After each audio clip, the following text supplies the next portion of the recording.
pela Pontifícia Universidade Católica do Rio de Janeiro, mestrado em História pela Universidade Federal Fluminense e doutorado em História na Escola dos Altos Estudos em Ciências Sociais. Atualmente é professora do Programa de Pós-Graduação em História das Ciências e Saúde da Casa de Oswaldo Cruz e do Departamento de História da Universidade do Estado do Rio de Janeiro. É pesquisadora, titular da Fundação Oswaldo Cruz. Tem experiência na área de História, com ênfase em História da Cultura Científica nos séculos XVIII e XIX, atuando principalmente nos seguintes temas: viajantes, História Natural, História da Ciência no Brasil, viagens científicas e iluminismo.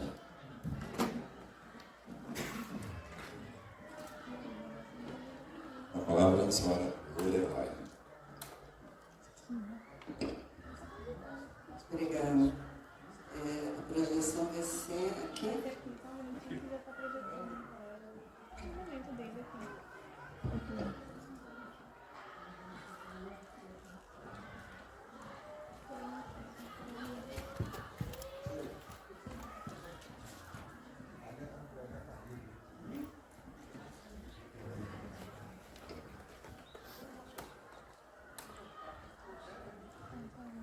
Agora da projeção.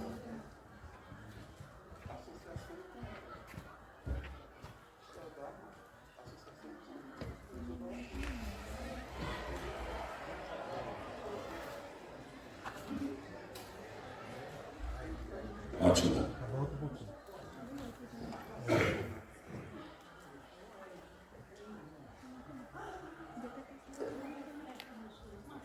Bom dia, já posso começar? Queria inicialmente agradecer o convite do Cleiton. É um prazer estar aqui, né? É minha primeira vez aqui em Lagoa Santa. E eu vim falar para vocês de uma pesquisa que eu venho fazendo já há bastante tempo, há alguns anos, sobre um viajante naturalista, um botânico, que veio para o Brasil em 1816.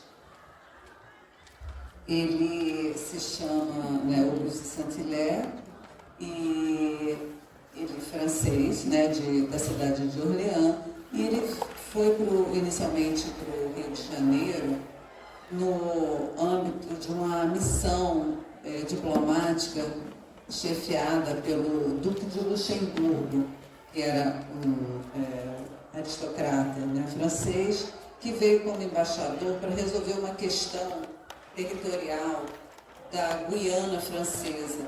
E assim que Napoleão invadiu Portugal, os portugueses aqui no Brasil revidaram, invadindo a Guiana Francesa.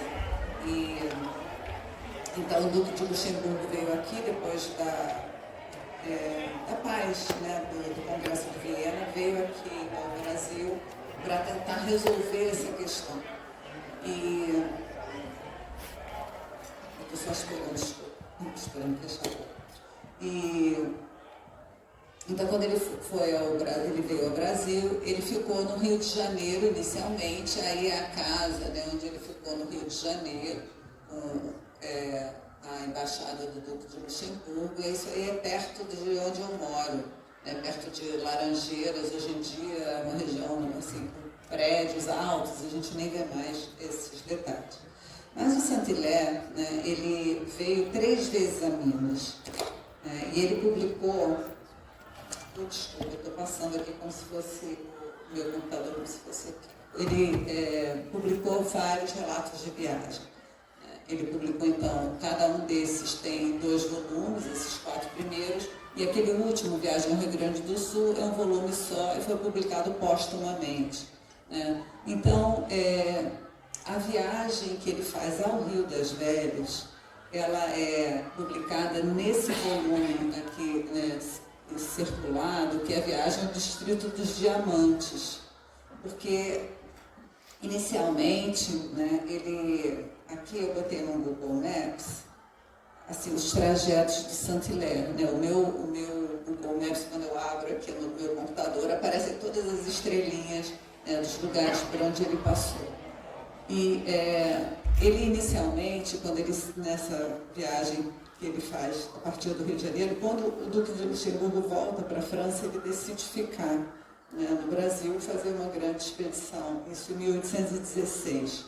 Então, ele, inicialmente, em 17, sobe para Minas Gerais, do Rio, e vai até o Jequitinhonha, onde ele adota, entre aspas, um indígena, um rapaz chamado Firmiano. Depois ele sobe, vai até o São Francisco, na parte mineira, e vem descendo. E perto de Catas Altas tem uma fazenda de um pai de um conhecido dele, que se chama Itajuru, que vocês devem talvez saber onde é. Eu tentei achar no mapa exatamente, não consegui achar, mas assim, é mais ou menos perto de Catas Altas. E depois ele desce até Caeté, Sabará, e vai descendo até Ouro Preto, né, Vila Rica.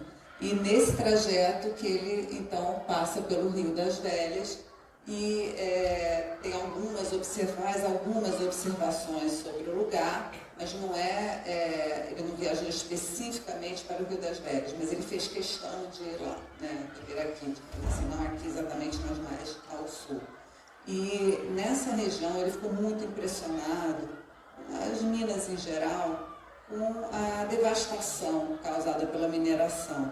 E é interessante, isso então, ele veio entre 1816 e 1822 para o Brasil, né?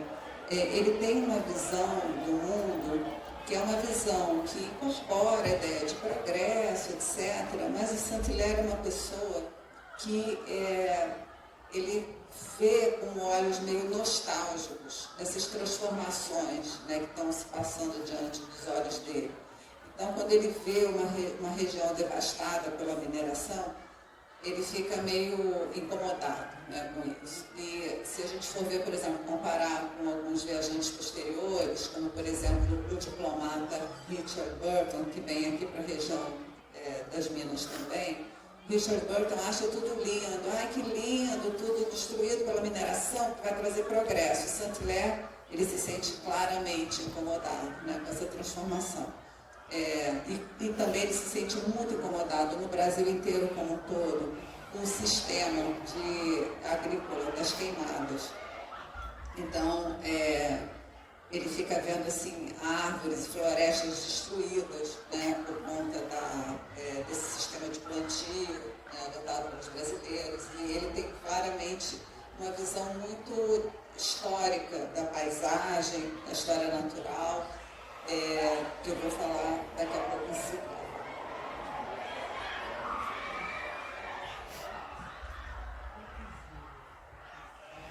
As crianças são sempre mais ruidosas, né?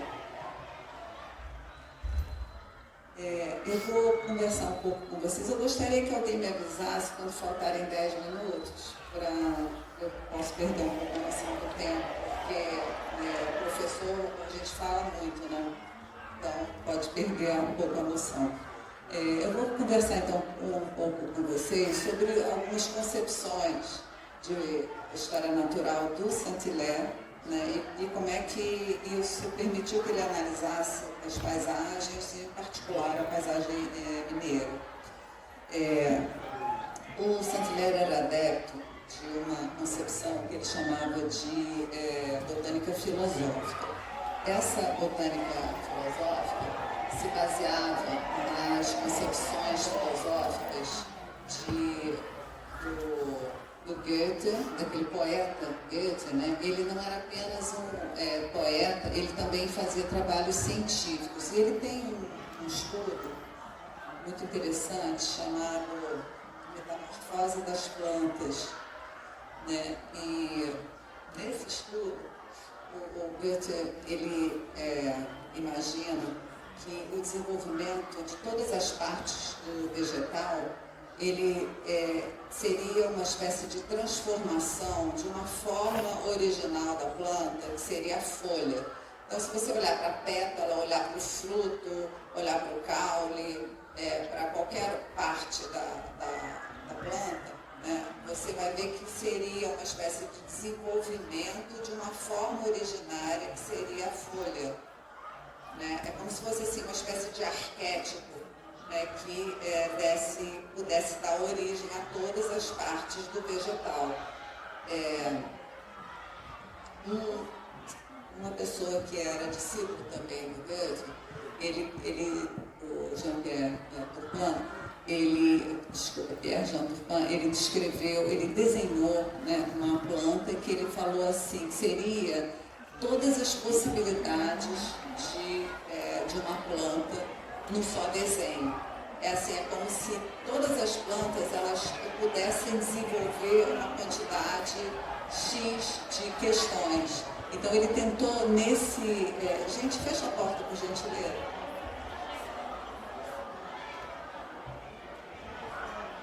O professor também é chato. Eu sempre peço para fechar a porta lá, eu dou aula na graduação, dou aula na UERJ. E a UERJ foi projetada de tal maneira que os alunos ficam conversando no corredor, na porta da sala de aula. Então eu sempre peço para fechar a porta por causa disso. Então se puder fechar a porta, eu agradeço. O que é? A Rosângela está chegando. Entendi. Vamos aguardar. Eu estou ouvindo. Só aguardar um pouquinho.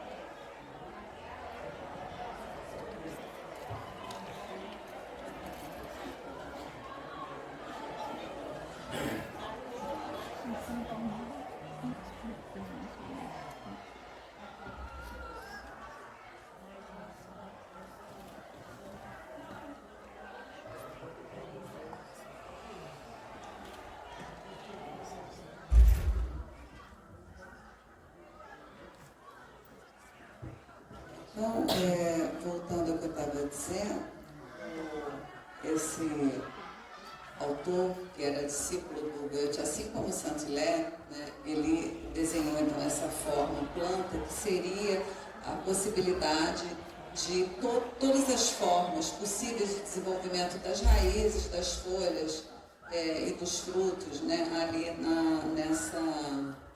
nessa imagem sintética.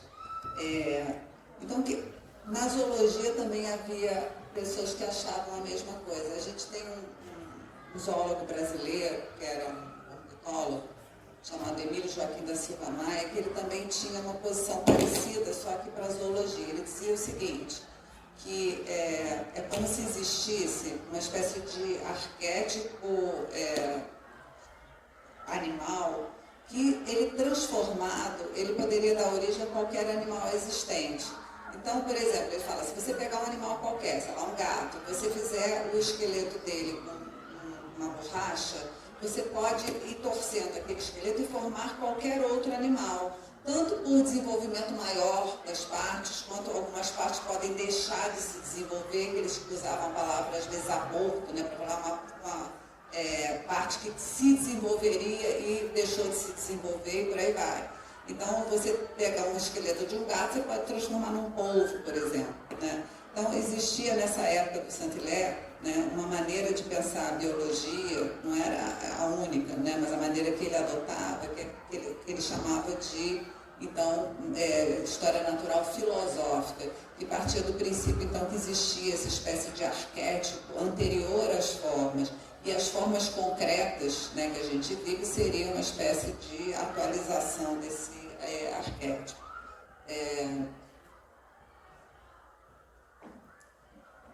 E dele falava o seguinte, que existia no mundo, então, uma diversidade de formas enorme. Só que o papel do botânico era descobrir, né, na variedade aquilo que era aquela forma original. Então, da diversidade você buscava uma unidade. Só que ele dizia o seguinte, que as formas elas ficavam disfarçadas. Então você tinha que analisar com um olhar filosófico para entender que aquela pétala ali, ela é a transformação de uma folha. Hoje em dia, depois de ter ido Saint-Hilaire, sempre que eu olho para as plantas, eu fico tentando ver de alguma forma, nem todo mundo concorda com essa maneira de pensar, mas enfim, de que forma essas metamorfoses acontecem, daquele botãozinho vão se originando formas as mais diversas, às vezes numa planta só, mas todas elas têm aquela origem única. Então essa a botânica filosófica estuda esse processo de metamorfose e de que forma uma parte, um órgão de uma planta, ele se originou daquela forma originária. Daí, o que isso acarreta para o trabalho concreto do botânico? Acarreta o seguinte, que você só consegue entender essa unidade subjacente a todo o reino vegetal pela comparação. E você, às vezes, só consegue comparar plantas que estejam em lugares muito diferentes. Então, a gente vê, por exemplo, aqui um mapa do século XVII, que você vê que a Austrália, a Oceania, estão mal cartografadas, porque elas não tinham sido exploradas pelos europeus. Obviamente, para quem morava lá, já conhecia muito bem. Mas, então, se a gente for ver já um mapa do início do XIX, a Oceania está bastante bem cartografada. Então, é interessante a gente ver que tanto a descoberta da América, quanto a descoberta, entre aspas, tá, gente? É invasão, a gente sabe, mas a descoberta para a cartografia europeia das Américas e do mundo global, faz com que esse circuito, essa circulação de vegetais aumente muito. Então, o que acontece? Você começa a poder comparar vegetação da Austrália com vegetação do Brasil, por exemplo. E num mundo como do início do século XIX, em que essas teorias da deriva continental, etc., não existiam, essas teorias não existiam. Então, mas eles percebiam essa identidade, entre para essas identidades, num mundo que não tem essa hipótese da deriva continental. E outra coisa, é um mundo fixista. O mundo do Saint-Hilaire é um mundo antes da evolução do Darwin. Ele não acreditava na evolução. Para ele, as espécies eram relativamente fixas, mas elas tinham uma variedade de acordo com o clima, de acordo com a umidade, de acordo com o lugar. Então, isso vai ser uma das grandes questões dele na própria viagem. Mas daí, uma outra questão, só para mencionar, advinda dessa forma de trabalhar com a botânica, é que as pessoas que tinham acesso a um número maior de plantas, elas eram mais aptas para conseguir entender essa unidade do reino vegetal. Então, isso acontecia nos lugares que tinham mais herbários, por exemplo, mais coleções de plantas. No caso do Brasil, os herbários eram relativamente reduzidos. No caso das potências imperialistas, os herbários eram imensos. A França tinha herbários das Américas, da Ásia, da África e da própria Europa. Então, você estava num centro onde você podia comparar várias coisas. E, às vezes, você conseguia, por exemplo, descobrir que uma estamina da planta X, ela estava colada no lado lateral da planta, mas ela era uma transformação daquele órgão originário e estava ali escondida. Entendem? Então, assim, quando você vê uma planta em que aquilo está um pouquinho solto, você conseguia, estava aqui, eu não tinha visto. E essa planta é da Ásia, e você está estudando plantas da América. Então, é uma ciência global. Essa ciência imperial, ela é global até do ponto de vista interno dela mesma,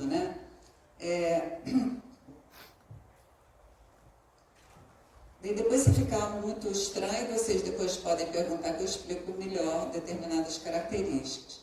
Então, o Saint-Hilaire, quando ele vem para o Brasil, vem para Minas, ele faz 3 viagens a Minas.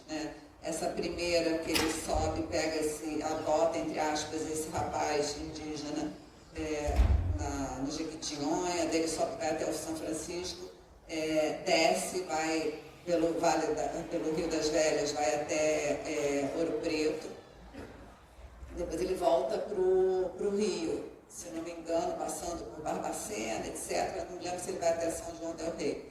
E depois ele vai para Goiás, passando por Minas novamente. Mas ele não passa pelo Rio das Velhas. E na terceira viagem, depois de ele ter ido para o Rio Grande do Sul, passando São Paulo, Santa Catarina, Paraná, Rio Grande do Sul, aliás, ao contrário, São Paulo, Paraná, Santa Catarina, Rio Grande do Sul, Uruguai. Ele volta volta para o Rio, depois ele passa por Minas novamente. Só que ele vai para São João del Rei, ele não vem para cá. Mas enfim, então, o que ele queria, né, com isso? Ele pegou Minas Gerais como uma espécie de exemplo do Brasil. Ele pegou Minas Gerais como uma região que ia dar para ele milhões de informações sobre a natureza brasileira e sobre, não só a natureza brasileira, sobre o funcionamento da natureza em geral.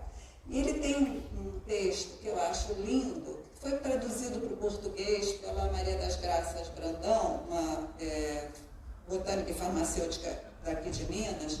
Ele foi traduzido para o português, que se chama Quadro Geográfico da Vegetação Primitiva da Província de Minas Gerais. Nesse estudo, que eu acho super bonito, ele trata da sucessão vegetal e da história da paisagem, né?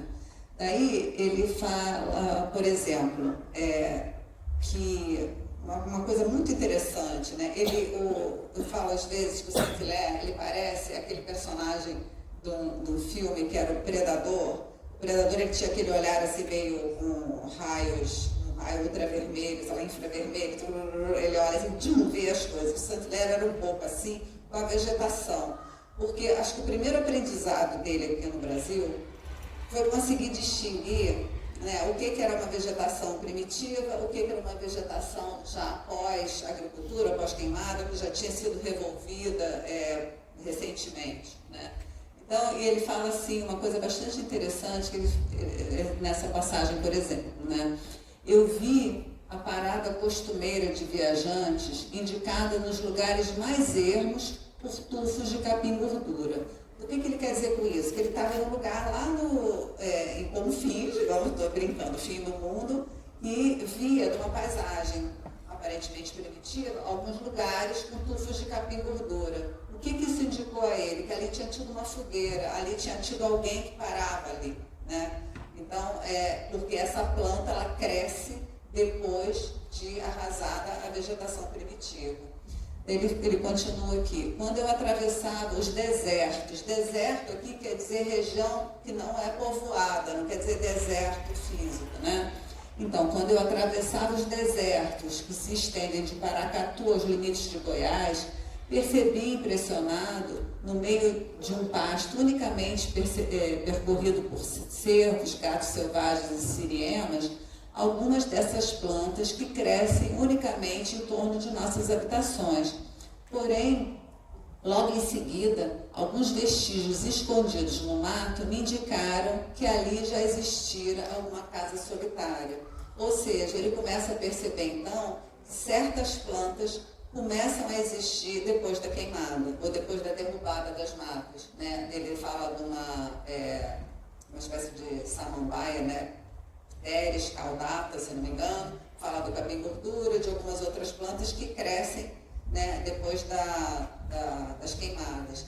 Então ele fala que essa região de Minas, né, ela tem assim, muito capim-gordura, né? Uma região que é bastante mexida, bastante transformada pelo homem. E ele fala assim, existem certas plantas que acompanham os passos humanos. Onde o ser humano vai, essas plantas vão. E alguns gêneros, né? Ele fala assim, mesmo na França, em certas regiões, você encontra algumas plantas do tipo de alimentares ou alimentícias, né? Ou medicinais, que acompanham os passos do homem. Então, aqui no Brasil, ele faz uma descrição da paisagem nesse sentido, de tentar ver, né, o historicamente, as camadas de transformação contidas numa determinada paisagem.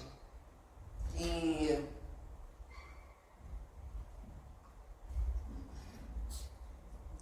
ele tenta, então, também, né, além dessa descrição, digamos, histórica das paisagens, ver o que acontecia aqui os mesmos gêneros de plantas e como é que as plantas se transformavam aqui no Brasil, né? Nesses lugares por onde que ele percorria, porque, como eu já disse antes, ele tinha como uma questão filosófica da botânica que todas as plantas, elas no fundo são uma transformação de uma planta originária, de um arquétipo original, né? Então ele fala assim, algumas formas vegetais que se mostram na Europa com proporções acanhadas, no Brasil se desenvolvem, se estendem e aparecem com uma pompa desconhecida nos climas frios. Então, algumas plantas na Europa são herbáceas, aqui elas viram arbustivas e por aí vai, né? Ou algumas plantas aqui que são temperos, na Europa elas são venenos, são mais concentradas. E por aí vai. Então, uma das coisas que ele tenta entender aqui são as transformações causadas pelo ambiente, né, nas plantas. Lembrando, então, que ele não acreditava na evolução, né? Isso é 1816 a 1822. A gente sabe que o Darwin é 1859. E ele também não era adepto do Lamarck, embora tivesse uma ideia de plasticidade bem grande. Ele achava que as causas determinantes, né, para essas transformações das paisagens e das plantas em geral eram a latitude, a exposição do solo, a umidade, a quantidade de humus. Então ele falava uma coisa bastante interessante, né, que quando uma paisagem um lugar é montanhoso, tem muitas escarpas, você tem que alguns lugares ficam protegidos do vento, protegidos do ressecamento. Então, nesses lugares, né, nos vales, acontecem formações vegetais mais poderosas, digamos assim, do que nesses lugares mais descampados.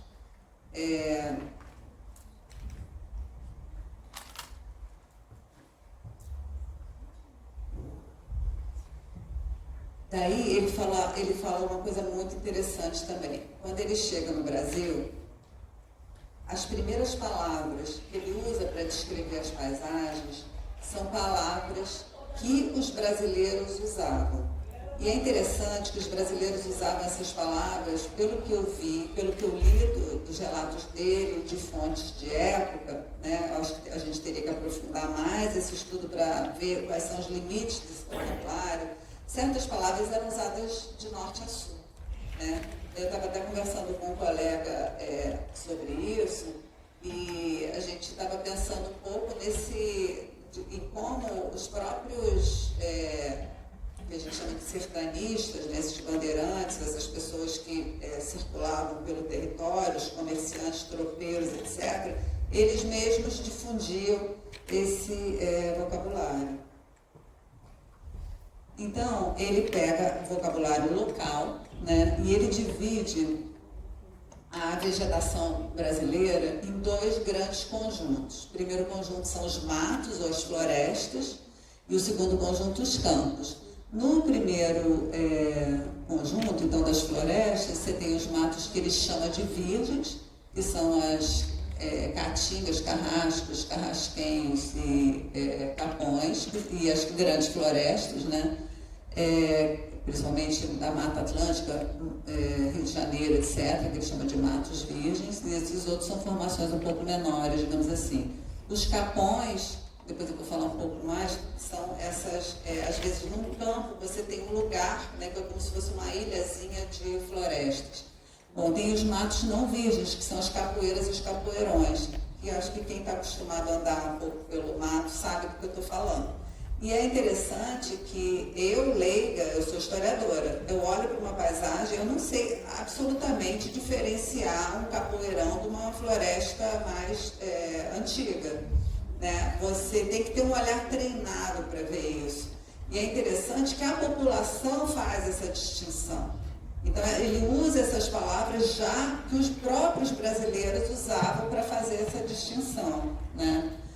No caso dos campos, né, você tem esses campos naturais, que são eles chamam de tabuleiros descobertos. Ele não, é a população, e ele adota essa classificação de tabuleiros cobertos e descobertos, e campos artificiais, que são esses campos de pasto, principalmente pós-queimada, etc., né, que são derrubados explicitamente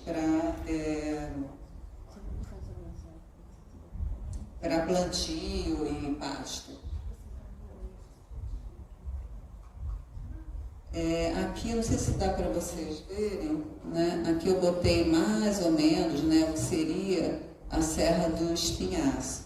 Daí ele faz um estudo de Minas Gerais, tentando dizer o seguinte, a partir dos estudos do Humboldt, que acho que todo mundo aqui já ouviu falar, né, o Alexander von Humboldt, ele dizia que a vegetação, ela varia fundamentalmente em torno de latitude e de altitude. Então, ele tem vários estudos sobre montanhas, né? Na viagem dele às Américas, principalmente o norte da América do Sul e América Central, ele desenha várias montanhas, a mais famosa é o Chimboraço, e ele vai colocando, acho que eu até tenho a imagem aqui.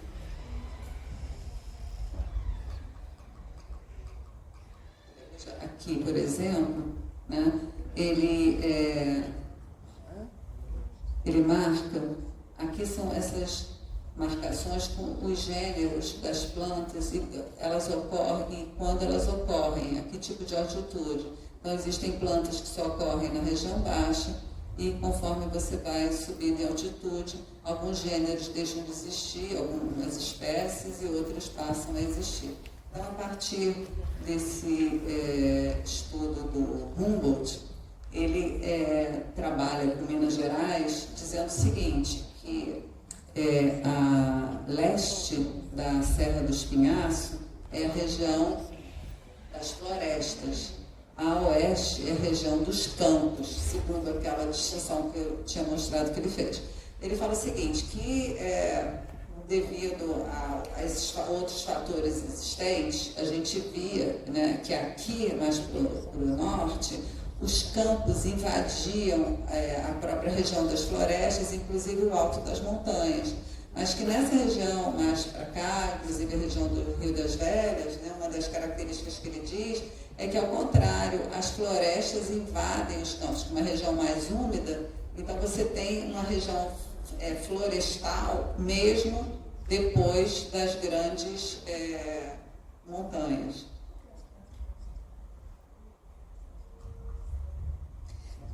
Voltando então às classificações, né, indígenas, nativas, essas palavras que ele usa, né, elas têm também, várias delas, origem tupi.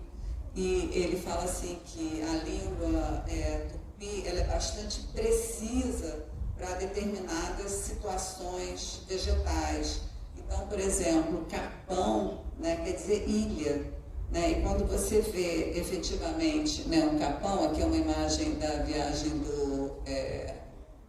do Márcios, você vê que aqui é a representação de capões, né? São ilhas de mato, né, no meio de um lugar campestre. Né? Então, essas ilhas de mato são chamadas de capões, e segundo ele, né, vem então do indígena, que eu já esqueci, eu não botei ali do tupi, né? Eu não botei em tupi o que é, mas que queria dizer ilha. Capoeira, que são justamente essas matas que crescem depois da queimada, né? Um outro tipo de vegetação, outro tipo de gênero, etc., gênero vegetal, né? Elas são chamadas, quer dizer, em tupi significa capoeira, né? Mato extinto. Então, é um ex-mato, é a floresta que não é mais floresta. Né? E isso, ele fala assim, essa precisão da classificação indígena. Aqui é o capão.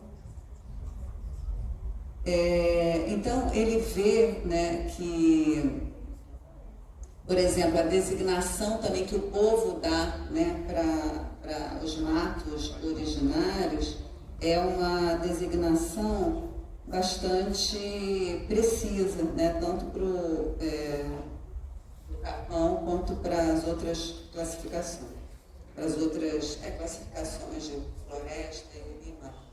Aqui, então, como eu falei, o Humboldt, né, com essa ideia da montanha. Então, a Serra do Espinhaço cumpre o papel para o Saint-Hilaire que, digamos, o Timboraço cumpriu para o Humboldt na viagem dele, né, que é essa ideia, porque assim, uma das grandes características da viagem de Saint-Hilaire é tentar ver os limites de cada planta. Então, ele fica vendo, por exemplo, nas minas, né, nesse texto que eu mencionei, o quadro geográfico, ele vê até onde ocorre o capim gordura, até onde ele vai no norte, né? Ele fala assim que um pouco antes de São Francisco ele já começa a rarear, então tem um limite geográfico para a ocorrência do capim gordura, assim como tem um limite também oeste.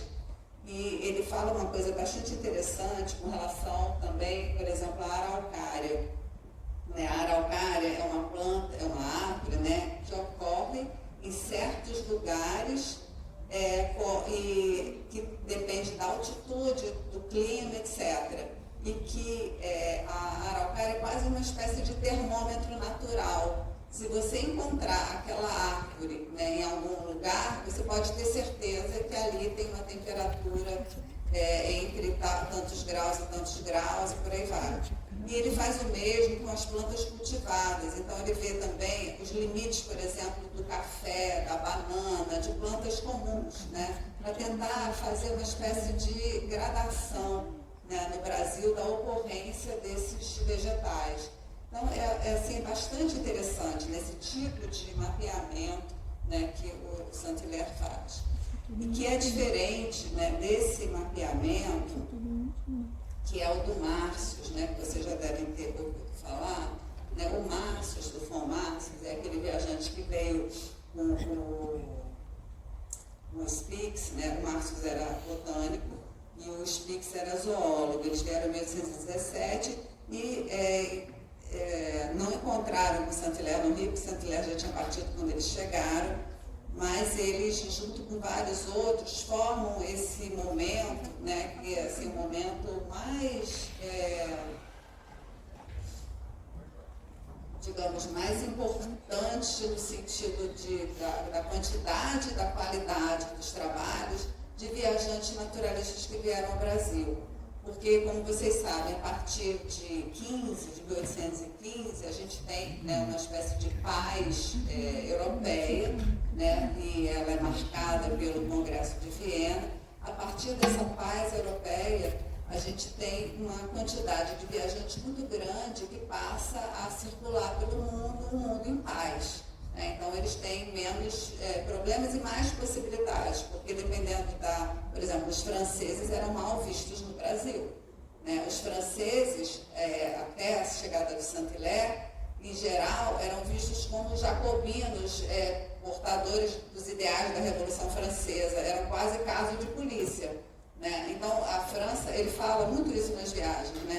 Que os franceses eram vistos, em geral, a partir da Revolução Francesa. Então, mesmo aqui no interior de Minas, várias pessoas no Caraça, o religioso, um dos religiosos do Caraça, ficou conversando com ele e ficou perguntando sobre a Revolução Francesa, sobre Napoleão, etc. Então, a França, para os brasileiros, ela tinha esse lado, digamos, de Revolução Francesa revolucionária, né? E filosófico também, tipo a Enciclopédia, Rousseau, né? Eram autores que eram bastante conhecidos. Mas a partir então de 1815, a França começa a retomar, né, um imaginário, digamos assim, que era o imaginário mais aristocrático, era o imaginário da corte, né, da corte de Luís XIV, XV, XVI, etc., esse imaginário, digamos, aristocrático. E O Saint-Hilaire, então, né, quando ele vem em 1816, é um momento em que vários outros viajantes estão chegando ao Brasil. Então, Saint-Hilaire, Paul, Spix e Márcios, o Príncipe de Villeneuve e Cello, vários outros, né? E o Márcios, com Márcios, ele fez uma coisa que é o seguinte: ele foi o primeiro, né, a organizar, né, um mapa que a gente chama, assim, de forma meio leiga, de mapa dos biomas. Esse mapa dos biomas, ele é bastante preciso até hoje, com algumas transformações, né? E o Saint-Hilaire, ele não fez um estudo, então, sintético sobre o Brasil. Ele escolheu a região das Minas para representar, né, o que seria um estudo de caso, digamos assim, né, a partir então dessa Serra do Espinhaço, do lado então do leste seria o lado das florestas, do lado oeste, do lado dos campos, e a ocorrência de plantas norte-sul, leste-oeste, etc. Já o von Márcios, então, ele faz em 1850, né, um mapa, que é o mapa dos biomas, que é bastante preciso, e ele parte de uma classificação que é bastante interessante, que é o seguinte: ele deu o nome de cada região, o nome de ninfas. Ele descreve isso em alguns textos. Eu publiquei recentemente um texto sobre esse mapa dos biomas do Márcios. Foi publicado num livro organizado pela professora Júnia Furtado, aqui de Belo Horizonte, um livro que se chama O Brasil em 25 Mapas, História do Brasil em 25 Mapas.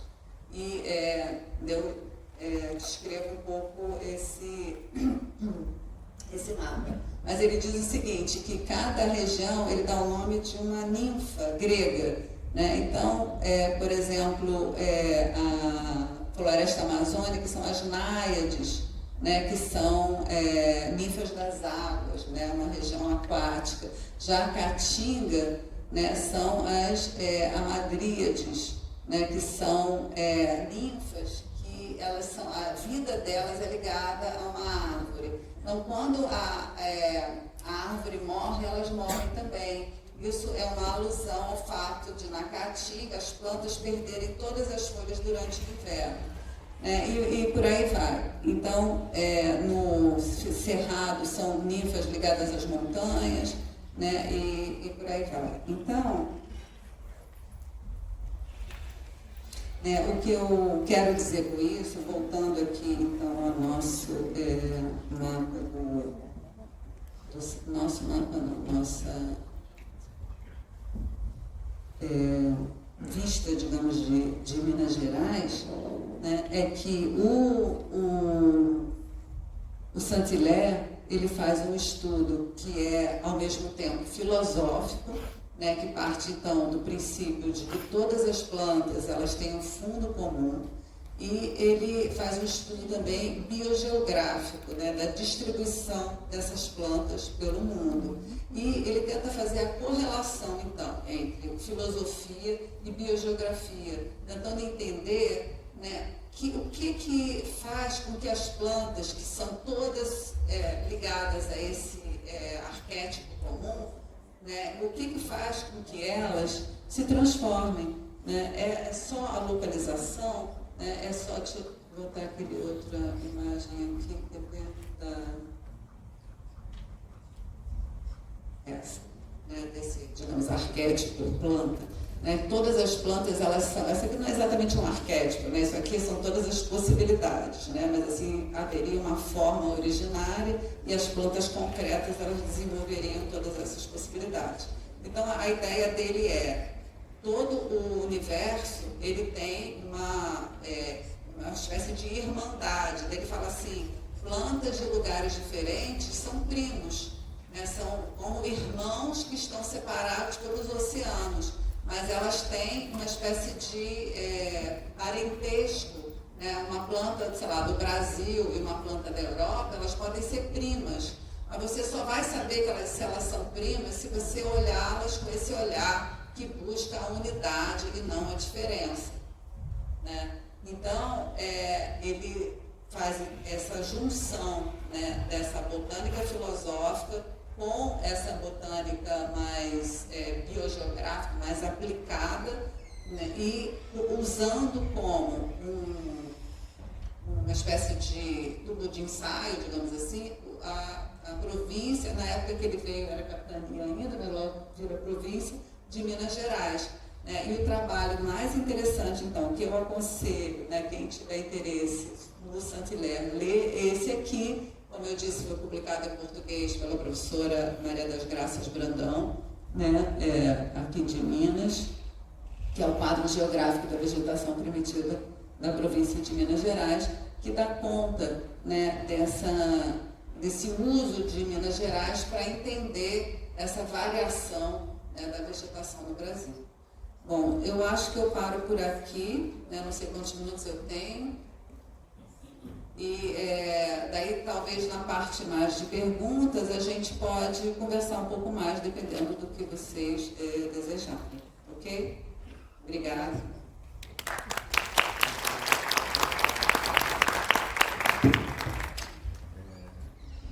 Meu nome é Márcio Castro, sou arqueólogo. Eu fiquei com a seguinte dúvida. Você falou que ele não era evolucionista, porque ele também morreu antes da publicação do livro do Darwin. E também não era seguidor de Lamarck. Como que ele ficava com essa questão, por exemplo, ele era um catastrofista? Como é que era a questão da religiosidade dele, já que ele era um cientista meio pioneiro, lutando para investigar as coisas nesse contexto da primeira metade do século XIX? Obrigado. Não, ele não era catastrofista, não. Ele, pelo contrário, ele via a história como uma mudança bastante paulatina, né?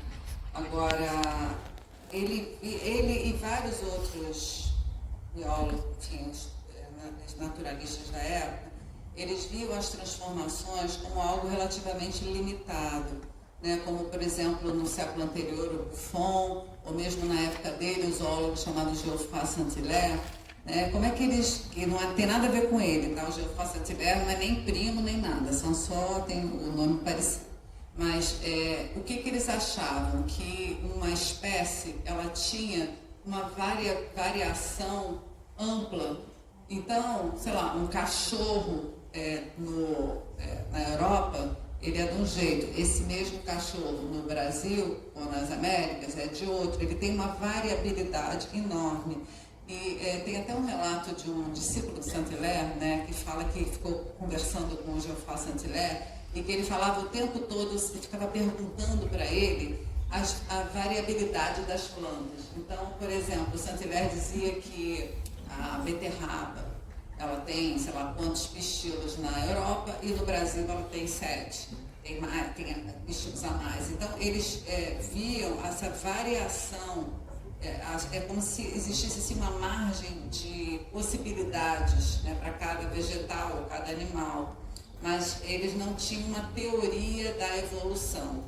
Então, as espécies eram fixas nesse sentido, que elas não se transformavam em outras, ou não davam origem a outras, mas elas tinham realmente uma variabilidade grande. E o clima fazia essa diferença, que o clima, a latitude e etc., né, a ondulação do terreno. E uma coisa que ele fala muito de Minas é o seguinte: da Serra do Espinhaço para leste, você tem montanhas, escarpas, coisas mais angulosas e altas, etc. Então, isso faz com que a vegetação seja mais úmida, os lugares sejam protegidos do vento. Então, você tem lugares com vegetação bastante densa. Da Serra do Espinhaço para oeste, você tem só ondulações. Né? Então, você, quando tem alguma escarpa maior, lá naquele fundinho tem uma vegetação maior. Mas a vegetação dessas ondulações, ela é uma vegetação mais, menos densa, menos alta, né, do que a vegetação do outro lado. Então tem muito a ver, a vegetação tem muito a ver com a topografia, né? Agora, com relação à religião, o Saint-Hilaire era bastante católico. Ele era um católico relativamente conservador, né, do ponto de vista político, ele era um liberal conservador. Mas assim, ele via como coisas meio separadas, né? Nessa época, não era totalmente separado, mas nessa época começa a haver uma espécie de grande negociação entre os cientistas e os líderes religiosos, tanto na França, no caso dele, né? Tanto os protestantes quanto os católicos começam a abrir determinados espaços, né, para que você tenha na sua consciência, no seu foro mais íntimo, você adote a sua religião. E na vida pública, na vida científica, você adote determinadas teorias. Então, não haveria, digamos, um empecilho, né, para determinadas tomadas de posição. Talvez uma coisa mais darwinista, sim, mas assim, como são, sei lá, 30 anos antes, né, ele não se colocava esse problema. Mas o Lamarck era muito usado por causa da botânica, né? O Lamarck, além de geógrafo, digamos assim, ele era botânico também. Mas assim, ele não, em momento nenhum há algum tipo de consideração sobre a religião dele, impedir ele de ter algum tipo de teoria. Em nenhum momento isso aparece. Pelo contrário, na verdade, a questão racial, por exemplo, né, ele sempre considera todos os seres humanos como filhos do mesmo Deus, digamos assim, embora ele tenha teorias bastante racialistas, né, mas mesmo dentro dessa variedade racial, ele acredita numa unidade fundamental do gênero humano, que eu acredito que tenha muito a ver com o cristianismo dele.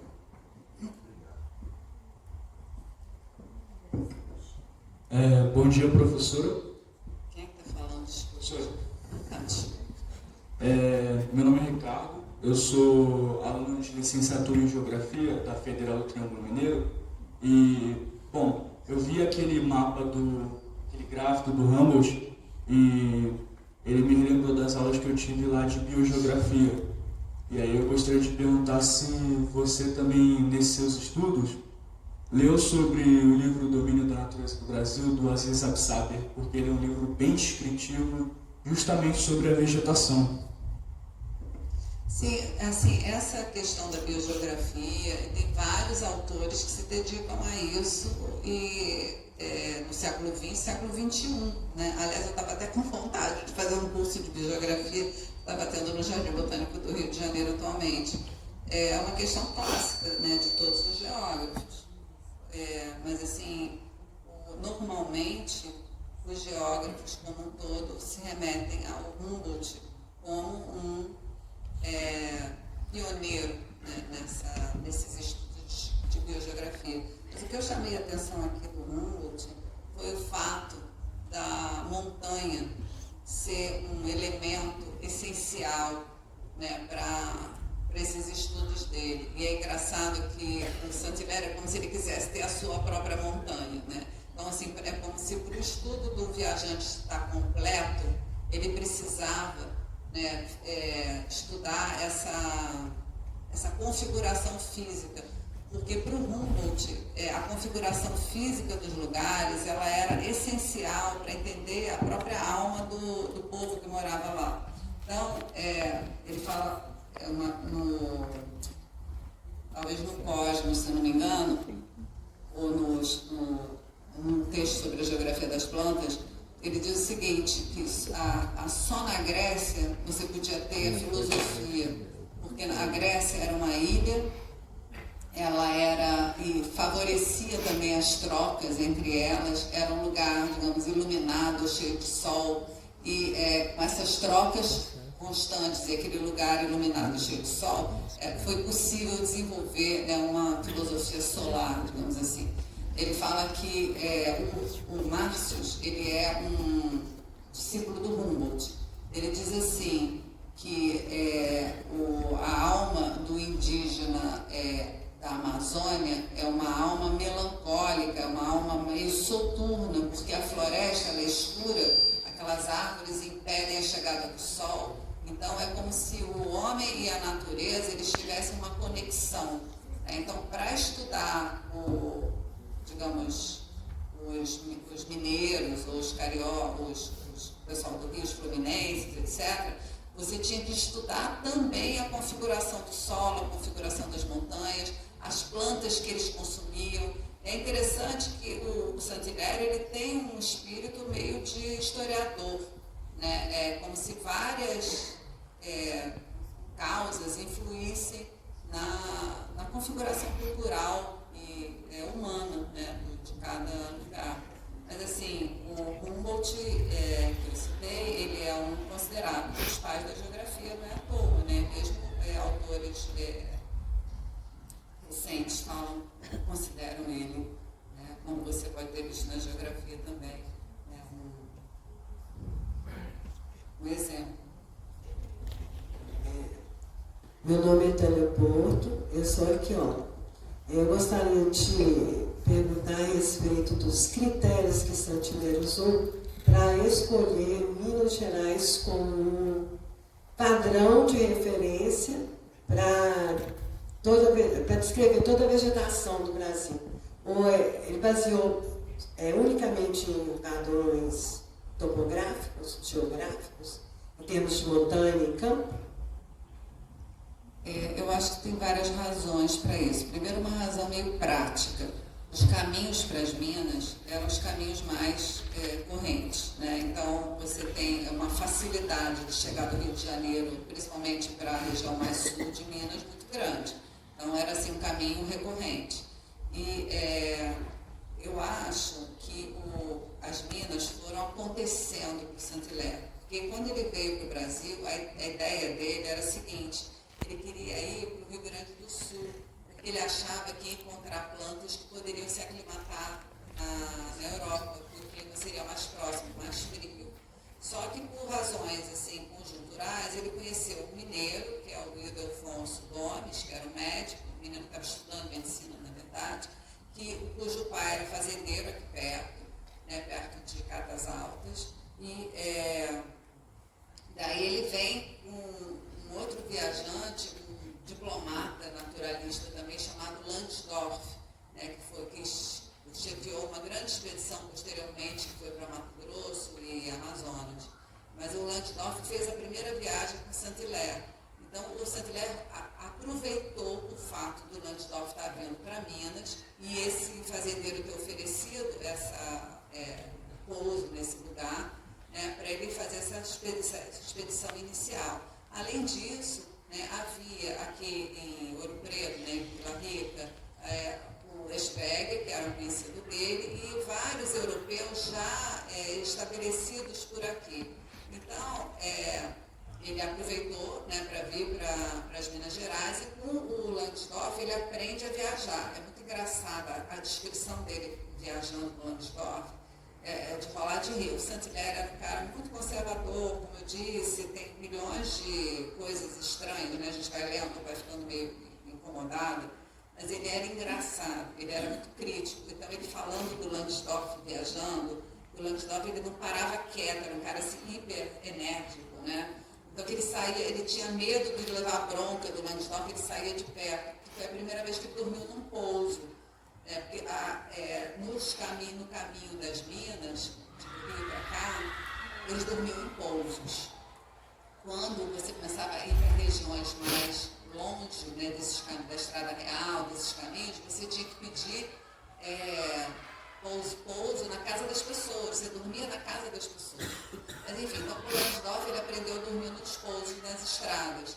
E, enfim, daí ele aprendeu a viajar em Minas, né? Ele aprendeu a viajar por aqui. Agora, me parece, então, que teve essa questão da primeira grande viagem dele ser aqui, e a segunda questão é que ele conseguiu identificar na tal Serra do Espinhaço, né, como se fosse didaticamente explicar, né, essa divisão em dois grandes mundos, né, o mundo das florestas e o mundo dos campos. Então, assim, acho que em Minas isso estaria muito nítido, né?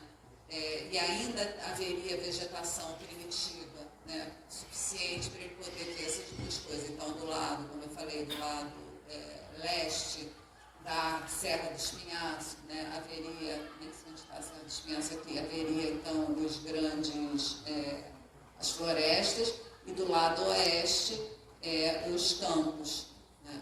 Então, eu acho que foi uma questão também de oportunidade e de identificação dessas possibilidades. Outra coisa também, em Minas, ele encontrou, então, como eu falei, muitos estrangeiros e muitos brasileiros formados em medicina ou em leis. Coimbra era um lugar onde era fácil você ter essa sociabilidade um pouco mais acadêmica, digamos assim, né? Então, ele tinha sempre muitos contatos em Minas.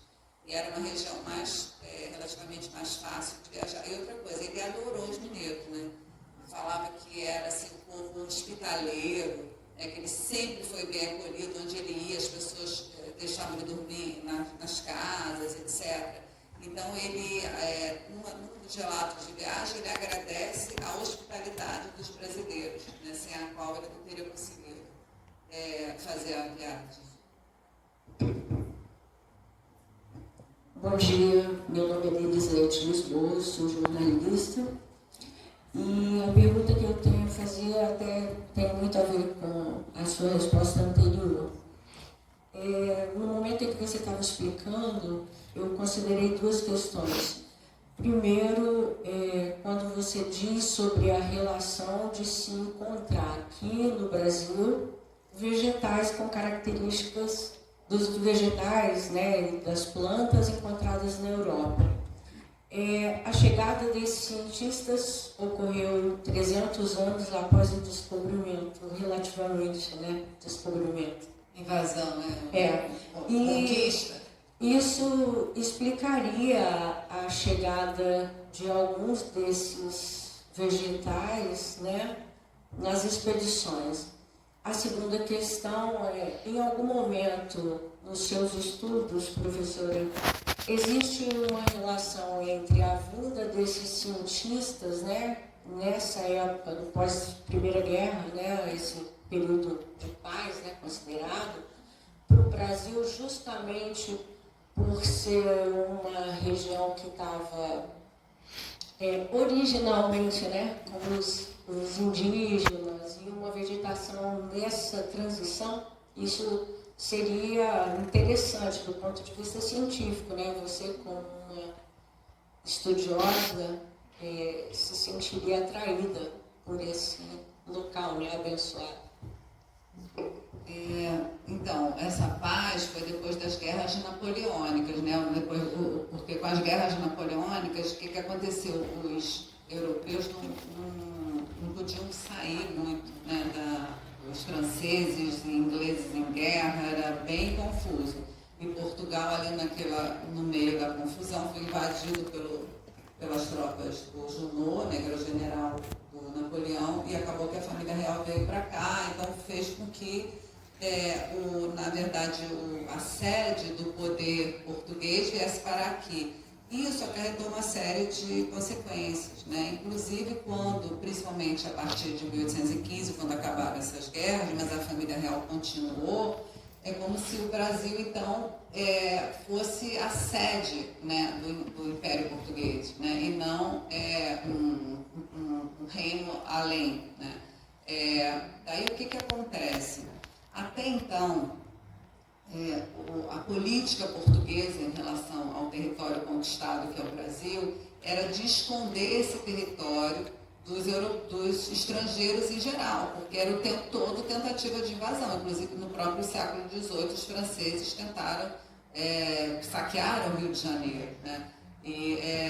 Então, Portugal mesmo queimava certos livros no século XVIII, onde havia informações sobre o Brasil, que eles não queriam dar, tanto a questão natural, quanto até de engenhos ou de localização de ouro, por exemplo. Outra coisa interessante é que, normalmente, ninguém podia ir para o território dos diamantes e das minas. Algumas pessoas tinham permissão, outras não. Ele conseguiu, né, permissão para visitar o distrito dos diamantes, como eles chamavam. E alguns outros não conseguiram, né? O primeiro que conseguiu foi um inglês comerciante chamado Moe, né, que veio fazer uma espécie de inventário, né, do que havia. Mas, enfim, então eu acho que essa viagem, né, do Saint-Hilaire e vários outros, ela aconteceu num momento em que justamente a coroa portuguesa começou a liberar essas informações sobre o território, porque até então era realmente como se fosse um território mantido em segredo. E o que acontece? A quantidade de vegetais, ou de animais, etc., brasileiros conhecidos, assim, conhecidos pelos europeus, evidentemente, né? Que eu estou falando da botânica, da zoologia que ocorria na Europa. Então, a quantidade, mas assim, cresceu exponencialmente. Tem um botânico que fala que, eu não lembro exatamente as cifras, mas é alguma coisa do tipo, até então eram conhecidos 4.000 vegetais, né? A partir dessas viagens começaram a ser conhecidos 30.000. Uma coisa assim, deu um salto, né? A quantidade de plantas classificadas e que pertenciam então a esses inventários feitos na Europa sobre as plantas do Brasil. E como o Brasil tinha ficado muito tempo sem ser estudado, para a carreira científica de qualquer um, era um maná, com certeza. A carreira científica do Saint-Hilaire foi feita em função do Brasil. A do von Martius também, a do Paul também. Eles viraram especialistas em natureza brasileira. E as carreiras decolaram por causa disso, com certeza. Bom dia, meu nome é Ana Paula Marquesotti, também sou historiadora. E no meu trabalho, eu tenho desenvolvido muito trabalho sobre Peter Lunge. Então, ao ouvi-la, eu vi muitas coisas semelhantes ao Lunge. Esse olhar historiográfico, o uso de termos locais, né? Essa coisa, esse olhar mesmo meio filosófico para a natureza. Só que o Lunge ele veio na década de 30, né? 1830, e ele já veio com um olhar catastrofista, uma formação catastrofista que ele foi desconstruindo ao longo do tempo. Só que a grande contribuição do Lunge, o que mais pegou de que veio, não foi o catastrofismo, foi a anatomia comparada. E você falou que Saint-Hilaire, essa questão da comparação era muito importante para ele. Então, ele usou a anatomia comparada, né, ou não. E a segunda coisa que eu queria te perguntar, que eu fiquei muito curiosa a respeito do Firmiano. Então, até fazendo do Firmiano que você falou, né? E até fazendo um link para a próxima palestra, que é uma coisa que eu trabalho muito, dessa coisa da rede dos invisíveis, né? Então, eu queria que você pudesse falar um pouquinho mais sobre o Firmiano. O Saint-Hilaire, ele era mais ligado ao rival do Cuvier, que era o Geoffroy Saint-Hilaire, né? Então, mas ele não faz referência ao Cuvier, ele faz alguma referência, mas assim, ele absolutamente não concorda, né, com essa caracterização, né, do reino animal como tendo uma espécie de ruptura muito grande, né, entre os gêneros e tal. Ele é mais ligado então a uma espécie de unidade. Mas assim, o Geoffroy Saint-Hilaire, sim, que apesar de terem posições políticas muito diferentes, eles eram bastante próximos. Porque o Geoffroy Saint-Hilaire era muito próximo dos socialistas utópicos franceses. E o Saint-Hilaire era mais conservador, né? Então, apesar dessa diferença imensa política, o Saint-Hilaire foi, por exemplo, a uma homenagem póstuma ao Geoffroy Saint-Hilaire. O Geoffroy Saint-Hilaire votou a favor do Saint-Hilaire, do Auguste, para a eleição para a Academia das Ciências. Mas, assim, a comparação era um pouco diferente, porque o Cuvier, ele vê muito essa questão da função, né? Da função de cada órgão. E para o Saint-Hilaire e para o Geoffroy Saint-Hilaire, era claro que existia também algum tipo de relação com a função, mas era como se existisse um arquétipo anterior, como se fosse uma forma ideal, uma idealização, uma forma ideal da planta que concretizada em casos específicos. Todas as plantas, elas são como se fosse assim, essa forma ideal que existe, baixada e, como a gente fala, atualizada em cada ser específico. Então é diferente a abordagem, digamos, filosófica, né? Ou menos a questão da função e mais a questão morfológica ideal, né? Aí, assim, mas assim, o Cuvier é um homem poderosíssimo, super respeitado, etc. Bem, a questão do Firmiano dá uma certa agonia, né, a gente lê essa história, e ele depois, quando está voltando para a França, ele pergunta ao Firmiano se queria ir com ele para a França ou não. Né? Ele diz que não queria. E, assim, era comum que vários europeus levassem indígenas jovens para a Europa. O próprio aquele príncipe de Vidinoire, de leva, né, entre aspas, botou tudo para a Europa, e a pessoa, o Quebec, né, vive alguns anos, mas o Firmiano não quis ir para a Europa e ele encarrega um ajudante dele de levar o Firmiano de volta. Mas parece que ele depois morre de uma doença, não me lembro qual, logo depois, não vive muito, o Firmiano não vive muito. Mas era um jovenzinho, um rapazinho, né, e eles têm muitas brigas. No início, me dá a impressão, né, de que o Saint-Hilaire queria, de alguma forma, provar que a civilização é uma questão de cultura. Né? Então, ele queria como se pegar um indígena jovem para transformá-lo num europeu. Né? Isso claramente não dá certo com o Firmiano, que ele não quer, né, transformar no europeu. E tem uma coisa que eu estou investigando também, que eu ainda não sei exatamente, não tem mais informações. Lá no sul, estava tendo as guerras entre Portugal e Espanha, em torno do Uruguai, e vários indígenas entraram nessas disputas territoriais. E havia muitas crianças guaranis órfãos. E ele pegou 2 meninos órfãos, crianças, tipo 8 anos, que era para ele trazer para o Rio, para entregar para um nobre, eu já não me lembro qual. Só que essas crianças acabam indo com ele também para Minas Gerais, nessa última viagem que ele faz. Então ele ficou andando com esses meninos, né? Agora, eu não sei, ele não menciona se eles foram para a Europa ou não, né? Eram criancinhas, eu não sei. Mas assim, o Márcio levou crianças, né? Tem até a Maria de Fátima Costa, uma pesquisadora de Mato Grosso, ela estudou essas crianças levadas, né, pelo Márcio para a Europa. E elas também sobreviveram alguns anos, poucos anos, 2 anos, e morreram.